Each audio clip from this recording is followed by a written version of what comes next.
জীৱনৰ লক্ষ্য হ'ল এয়া আমি স্কৰ্পিঅ' ধুম ভাত খাম। এয়া ভাইটি স্কৰ্পিঅ' ধুই আছে একদম মাত্ৰ 200 টকা, মাত্ৰ 200 টকা হ'লচেলাৰ, মাত্ৰ 200 টকা। স্কৰ্পিঅ' ধুলেও 200 টকা, এল্ট' ধুলেও 200 টকা নহয় বাৰু, খেলি মেলি আছে অলপ, কি কৰিব উপায় নাই বুজিছে। এয়া জীৱনৰ কাম বাছি লৈছোঁ, তাৰ বাহিৰে চলা পথ নাই আৰু পৃথিৱীত, কি কৰিম হা। তাকে পানী দুনি মাৰি হ'লেও চলিব লাগিব জীৱনত বুজিছে।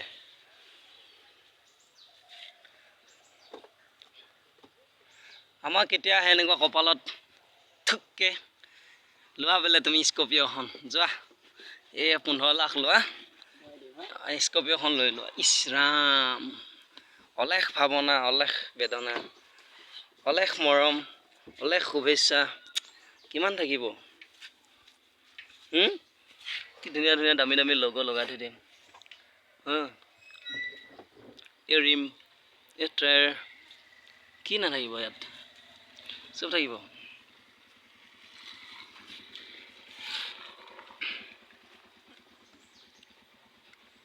চব থাকিব ইয়াত, সুখ দুখ বেদনা, কামৰ প্ৰেছাৰ, ভাতৰ প্ৰেছাৰ, ইয়া